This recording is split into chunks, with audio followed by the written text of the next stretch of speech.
that's the thing that I'm thinking about. And then having things in place like a trust just protect your assets, and you can protect the assets early so that you're 5 years away from any possibility of you. I mean, you're a young man right now. In my view, you've got many years before you might say end up in a nursing home or something like that. Because if you don't have that wealth protected, then they're going to eat through all that money in the event that you have to go to a nursing home. So maybe putting assets in a family trust now, where the trust is growing, can give you that 5 year look back period so that your money's protected. Um, did you have another question related to that? Not really. I mean, I am really trying to be intentional about preserving the wealth so that it lasts beyond, my children's kids. And so Okay. just trying to figure out, there's so many vehicles out there, just knowing which is an optimal one for my situation. I probably need a little help.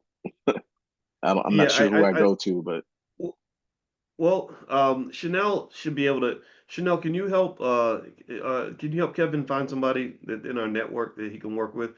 Um, because I would say that the trust is definitely the primary vehicle for that protection. The trust is just another family member that is holding the money so that none of that money's yours.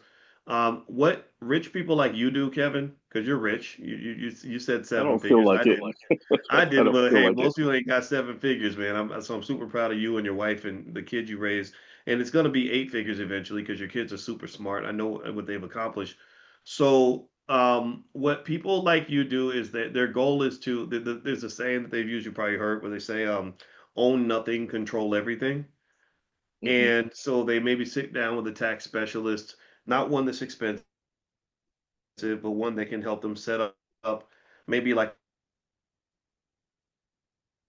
an LLC used to fund a lot of what they're trying to do business wise and everything. And then they have a trust that owns the LLC, but maybe they're a beneficiary of the trust. And then also when they need assets or need to be liquid, they'll borrow against the assets that they own so they don't have to sell them.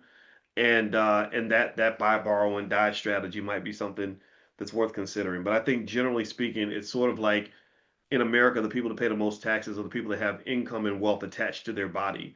So if the government says, "Oh, Hmm. you got this much money, or you've got this house, or you've got this property," then I'm going to tax you. But if the trust has certain things, especially a lot of wealthy people, they'll even use offshore accounts and things like that to avoid the taxes. This is what the really wealthy people do, and you can do that, and it can all be perfectly legal. And what I like about what you said as well is it's very important for everybody to understand the difference between generational wealth and dynastic wealth. Generational wealth is important. That's a great next step. That pretty much means that you have stability and access and all these other things you're passing to kids. It usually lasts 1 to 3 generations. Usually by the third generation, all the generational wealth is gone, and that might be paid off homes and college funds and stuff like that. And so that's fine, but really dynastic wealth, that's what the Rockefellers did. And in fact, actually in class, we'll probably end up studying dynastic wealth a little bit more. I like dynastic. I hadn't really heard the term until maybe a couple of years ago, but I like dynastic wealth because dynastic wealth is actually more connected to the stuff that we talk about anyway, because dynastic wealth is built and it's engineered in a way that's designed to just maintain itself, like building a building that's going to sit there for the next 150 years.